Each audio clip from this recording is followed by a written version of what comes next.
Bonsoir chers abonnés, nous espérons que vous allez bien. Si vous êtes nouveau sur la chaîne, n'hésitez pas à vous abonner et activer la cloche de notification pour ne rien manquer.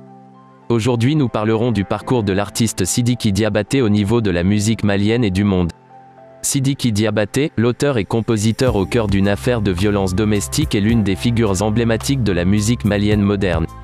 Né le 8 février 1992 à Bamako, Sidiki Diabaté, surnommé « le petit prince de la Kora », après un concert en France à l'âge de 14 ans, appartient à la 72e génération d'une tribu de musiciens-conteurs originaires du Mali, ce pays Afrique de l'Ouest connu pour sa tradition et sa musique. Héritier d'une famille de musiciens célèbres, Sidiki Diabaté commence à pincer les cordes de la Kora tout jeune.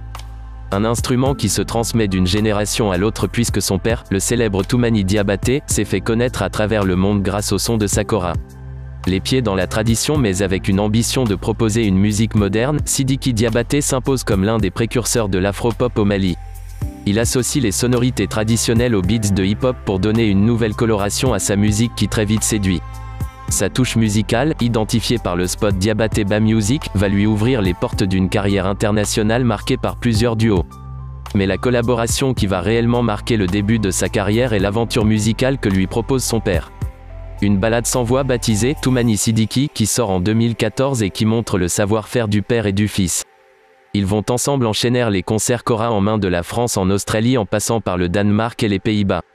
Diplômé de l'Institut national des arts de Bamako où il a suivi un cursus académique, inscrit ensuite au conservatoire Bala Faseke Kouyaté, Sidiki Diabaté ne va pas s'arrêter à ce premier opus.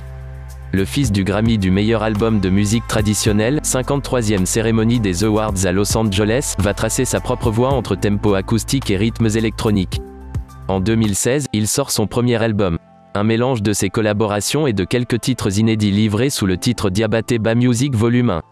On y retrouve des titres à succès comme « Fais-moi confiance », « Douaou Djabira » ou « Joyeux anniversaire », mémorisés et fredonnés par des milliers de fans de Paris à Abidjan. En 2017, Sidiki Diabaté retrouve son père Toumani Diabaté dans le groupe La Momali, monté par l'auteur et compositeur Mathieu Chédid pour un nouvel album. Entre-temps, l'artiste ne chôme pas en ce qui concerne la scène. Il enchaîne les concerts, pas moins d'une dizaine de gros concerts entre 2017 et 2018 dans toute l'Afrique de l'Ouest.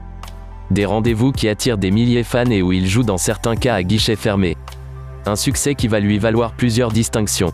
Il est désigné meilleur artiste de l'année 2017 à la cérémonie des Tamani d'Or, meilleur artiste d'Afrique de l'Ouest à l'édition 2018 des Koundé au Burkina Faso, meilleur artiste d'Afrique de l'Ouest au prix MUD Trophée du Coupé Décalé en Côte d'Ivoire en 2018. Avec le groupe La Momali, il reçoit également une victoire de la musique en France en 2017 dans la catégorie des musiques du monde. Le talentueux artiste qui se traçait une carrière dorée va cependant voir sa cote de popularité baisser avec le scandale de violence domestique dans lequel il est cité.